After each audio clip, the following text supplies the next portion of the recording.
بسم الله الرحمن الرحيم. الحمد لله رب العالمين، والصلاة والسلام على أشرف المرسلين سيدنا ونبينا محمد وعلى آله وصحبه أجمعين. أما بعد، السلام عليكم ورحمة الله وبركاته. mahad eebe ayaa iska leh. waxaan kale mahad u celinayaa dadweynaha sharafta leh ee maanta hortaydan ka muuqda mansab wal iyo maqaam wal oo ay leeyihiinba, iyadoo ay tahay maalin halkan lagu daahfurayo ama xafladan loogu qabanayo barnaamijkii aroos wacan ee shirkadda Telesom ay beryaha ka shaqaynaysay, oo hadda maanta aynu rabno inaynu dufcaddii u horraysay halkan ku daafuro oo keenno 12 qof ee u horreeyey ee ku guulaysta barnaamijka. haddada aynu joogno oo aynaan barnaamijka bilaabin ama aynu dhex gallayba, cid inaga ogi ma jirto yay noqonayaan, yaa ku guulaysanaya, yaase arrintaa ay noqonaysaa inay halkan kala baxaan. haddaba barnaamijka intaanan bilaabin waxaan soo dhowaynayaa sheekh maxamed sheekh cumar diriir oo munaasibaddan iyaga ah wacdi iyo kelmaddii ku habboonayd ina yidhaaha falyatafadal sheekh maxamed sheekh cumar diriir.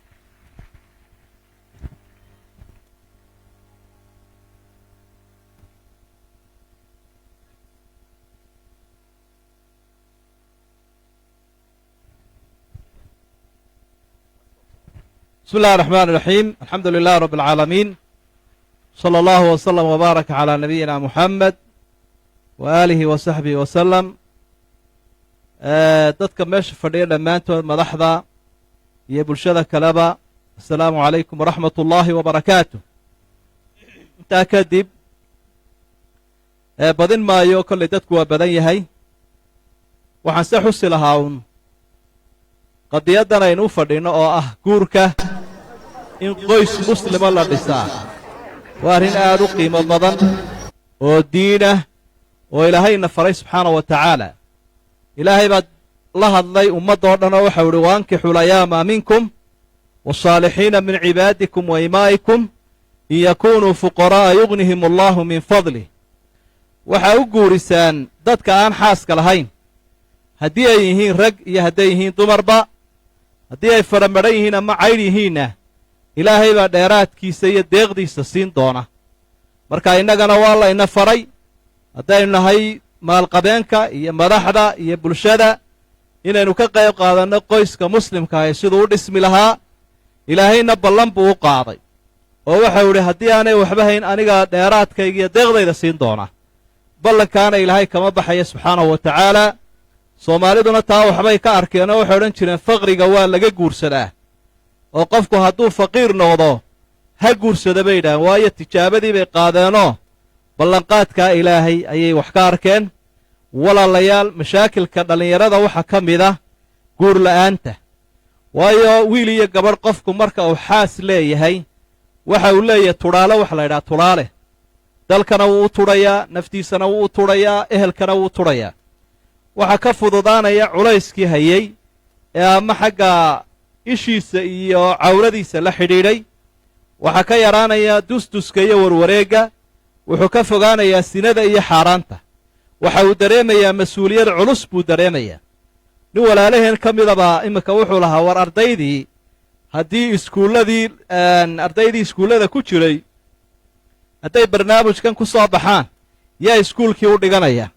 waxaan ku idhi taasi dhib ma laha oo dee habeenkiina ha iska ciyaareen, maalintiina buugga ha qaateen. waa xalaal weeye, waa guur xalaala. intuu qofkani xaaraan ku warwareegi lahaayoo kolba wax yaroo qaawaniyo wax yaroo bilaa macnaha iyo wax dembiya ku dhici lahaa, xalaashiisaasuu iska wadanayaa. labadooda kaadh bay isla kaashanayaan. waxaynu leenahay dhallinyarada fursad aad u wanaagsan baa hesheen oo runtii aad u qiimo badan, lacag badan baana ku baxaysa. marka waxaynu u ducaynaynaa walaalaheennaas hagaajinaya macmiilkooda iyo bulshadooda. aynu leenahay maalkiinna iyo sharkaddaba allah idin barakeeyo. tusaale wanaagsanna way inoo tahay inaynu inagu iscaawin karno oo hadday iyagu taa qabteen shirkaddani waxay kari karaan madaxduna iyo maalqabeenkuna inay iyaguna kaalintaasoo kale qaataanoo barnaamijyo kale oo kuwan la mida la iskaga daydo man dalla calaa khayrin falahu midlu ajru faacili nebigu wuxuu leeyahy calayhi salaatu wasalaam qofka wanaag sameeya ee lagaga daydo waxa uu leeyahay intii kaga dayatay ajrigoodii in la eg dhallinyaradana waxaynu ku waaninaynaa waxa u guursanaysaan han weyn inuu qofku diintiisa raaco sunnadii nebiga ku daydo awlaad fiican soo saaro bulshada taageeradeeda iyo badinteeda uu ka qayb qaato waxaan rajaynayaa oo aanan idinka filaynin adduunka yar inaad heshaan inaydaan u guursanaynin iyo lacagaa hesheen laakiin waxaa u guursanaysaan intaa wax ka weynoo diin iyo duunyo xalaala iyo dal dhisma iyo dad la soo saaro marka jaaniskaa si fiican uga faa'iidaystaa shirkaddana waynu u ducaynaynaa hana lagaga dayda baynu leennahay nebiguna amar buu ku siiyey dhallinyarada wuxuu idhi yaa macshara ashabaabi man istataaca minkum ulbaa'ata falyatazawaj dhallinyaradiiow qofka kari kare ee dhaqaale helayaa ha guursado sidaasaa ishiisa iyo ibtiisuba ay xumaanta kaga asturmayaan marka intaasaan ku soo gaabin lahaa waanaynu ku faraxsannahay waanaynu ducaynaynaa dhallinyaro idinkuna ku soo dhowaada wasalaamu calaykum waraxmat ullahi barakaatu wacalaykum assalaam waraxmat ullaahi wabarakaatu aad iyo aad buu ugu mahadsan yahay sheekh maxamed sheekh cumar dirir wacdigaa iyo tusaalooyinkaa iyo diinteenna islaamkii waxay ka qabto guurarka dhallinyarada run ahaantii arrintanu waa arrin shirkadda telesom ay ugu tala gashay inay ka taageerto ciddii ku guulaysata taageerada kharashka arooska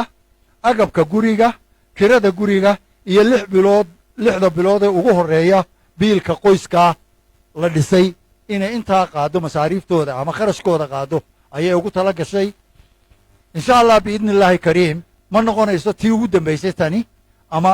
dufcadahan aanu iminka wadnaa ma noqonayaan dufcadii ugu dambeeyey laakiin insha allah waxaanu jecel lahay oo ay ka mid ah ujeeddooyinka iyaga in aanu qaar kalena qabanno tannana lagaga daydo oo hadday tahay shirkado iyo hadday tahay shakhsiyaadba ay run ahaantii nagaga daydaan waan ku sii soconayaa waxaan u yeedhayaa faarax sugaal guure oo ah deputy operation managerka shirkadda telesom oo halkan inooga faahfaahiya barnaamijkan aynu maanta u fadhino iyo halku sal ku leeya ama sal ku hayo soo dhowow faarax bismi illahi raxmaan raxiim awoyaal sacabkaygu ma badnee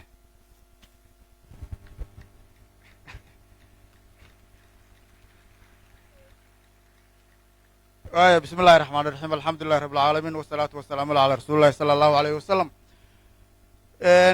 guud ahaan waxaan u mahadnaqaynaa ilaahay subxaana wa tacaala goobtan quruxda badan ee aynu doonayna inaynu reero islaamah oo reer somalilan aynu ku dhisno marka labaad waxaan u mahadnaqayaa marti sharafta kala duwan ee ay ugu horreeyaan xubnaha golaha wasiirada wasiirka isgaadhsiinta doctor cabdiweli wasiirka diinta iyo awqaafta sheekh khaliil wasiirka wasaaradda isboortiga boos mire wasaaradda dastuurka iyo xidhiidhka gobollada maxamed xaaji aadan wasaaradda qoyska iyo shaqo abuurka hindo gaani iyo maamadeenna weyn doctoresa adna aadan dhakhtar waxaan kaloo u mahadnaqayaa xildhibaanada iyaguna halkan fadhiya ee naga ajiibay inay nagala soo qayb galaan xafladdan muhiimaddeeda gaarkaa leh waxaan u mahadnaqayaa culimmada oo ay fadhiyaan culimmadii ugu waaweynay somalilan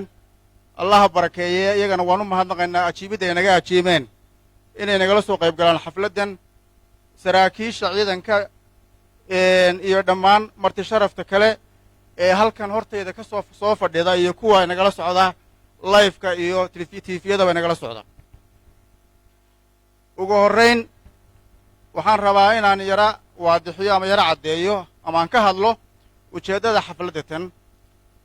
iyo waxa aynu ka doonayno. xafladda tani waa xaflad aanu doonayno ka shirkad ahaan telesom in aanu bulshada dhaqankeedii iyo dhismaheedii aanu wax ugu kordhinno. waa mid ka mid ah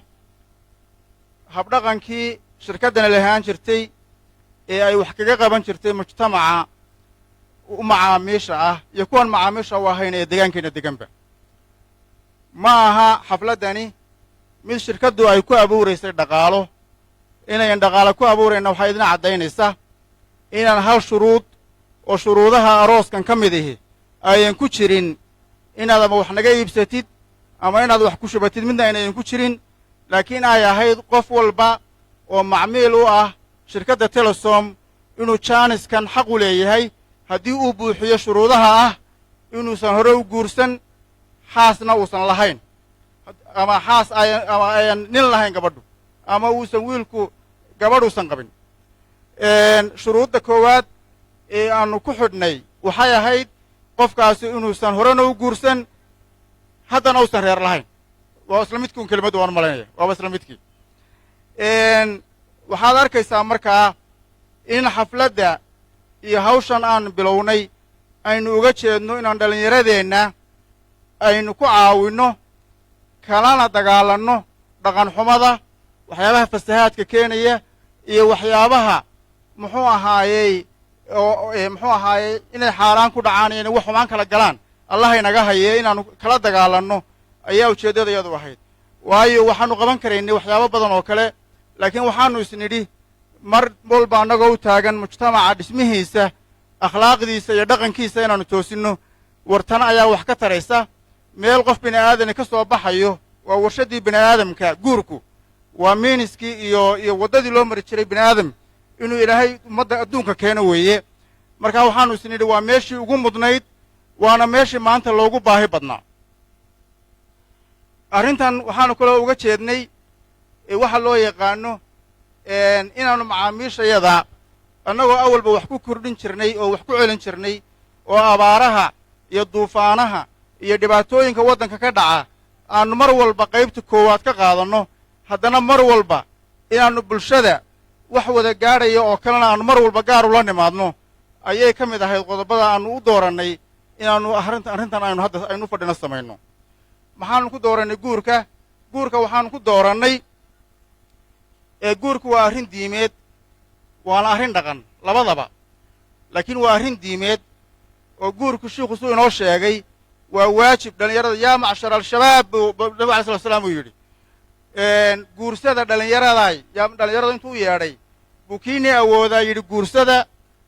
iyada ayaa idiin ilaalin badan farjiga iyo muxuu ahaayey iyo ishabe.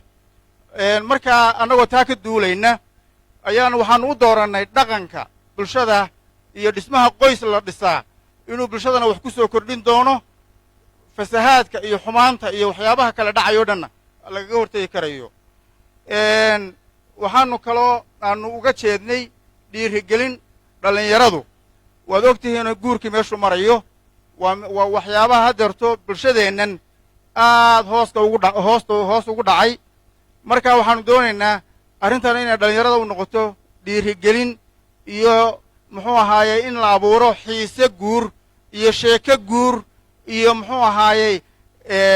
arrintan inay samayso raad aynu mujtamaca ku yeelato iyo dhallinyarada ayaannu doonaynaa haddii la haydmo.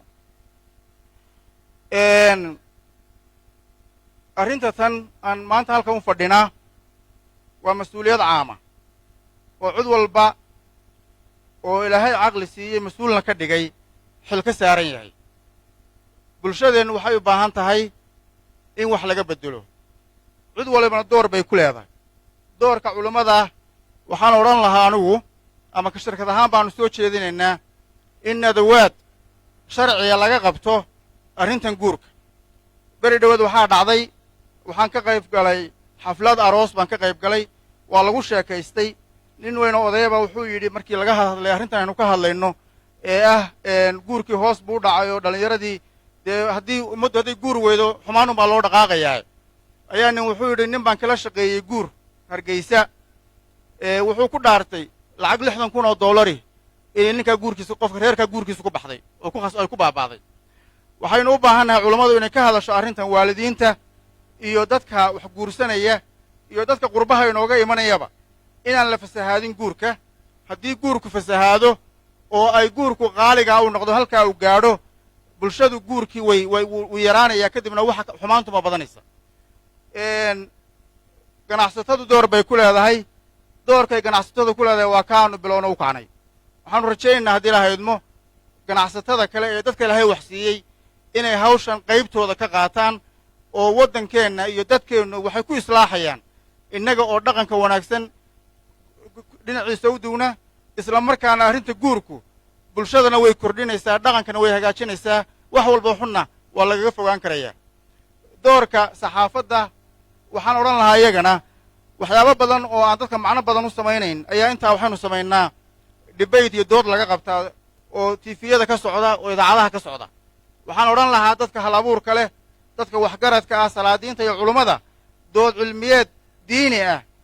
iyo mid dhaqanba ha loogu qabto tifiyada dadkana ha lagu baraarujiyo guurka iyo wanaaggiisu waxa uu yahay waxaan odhan lahaa doorka dawladda oo ah ka ugu muhiimsan waxaan idiin sheegayaa dadkay dhegaysanaya iyo dadka halkan fadhiya iyo madaxda halkan fadhidaba dadka bishan qura soo codsaday arrintan guurku 200,000 oo qof ayay gaadheen taasi waxay tusaale u tahay baahida loo qabo arrintan maanta aynu halkan u fadhino ayay macna u samaynaysaa oo doonayna in fariintan ay gaadho cid walba oo mas-uula 200,000 ayay gaadhay dadka soo dalbaday bishatan inay oo guurkaa in laga caawiyo oo ay jaaniska ay helaan marka waxaan odhan lahaa doorka wasaaradda awqaafta diinta iyo awqaafta doorka wasaaradda haweenka iyo doorka wasaaradda muxuu ahaaye qoyska iyo shaqaabuurka oo hinta inagala joogto anu waxaan odhan lahaa inaad istaraatiijiyad gaara ka yeelataan arrinta tan maadaama aad aragteen arrintan statistics bay idiin noqonaysaa meel aad wax ka qaadataan baahida guurku iyo meesha ummaddu ay ka joogto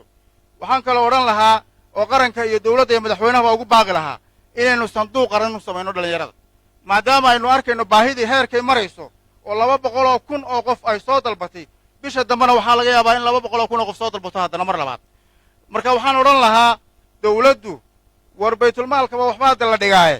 aynu ugu talagalno oo culammadu iyo wasiirada iyo dawladduba aan ka wada shaqayno annagu ganacsato ahaan waanu bilownay ganacsatada kale waanu ku dhiiri gelinaynaa arrintaasi waa arrin khayri ah waa arrin min addiin ah nin walba ha ogaado waa arrin min addiin ah wasalaamu calaykum waraxmatullahi wabarakatu وعليكم السلام ورحمة الله وبركاته هذه أدو مهتين فارح برنامج كان أن هراء وسي سعونينا وعن هل كان وين يا منك مروا أدنى آذن إسماعيل oo inaan wax badan oo intaa dheer ka sheegay ha soo dhawaato marwaadna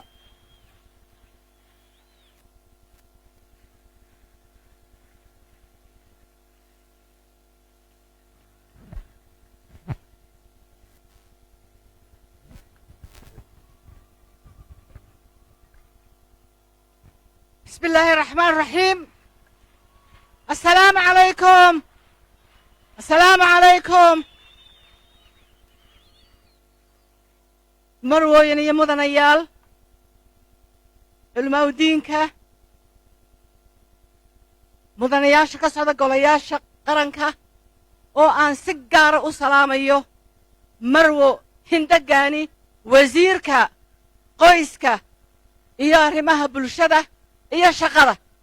wasiirka keliya xaawalaya ee inala fadhida si gaaraan kuu salaamaya hooyo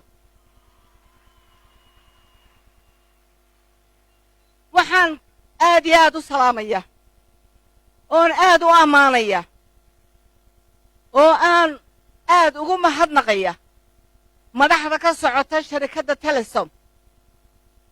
sharikadda telesom ma aha markii ugu horraysay ee arrin khayriya ay ku dhaqaaqdo arrin bulshada waxtaraya ay ku dhaqaaqdo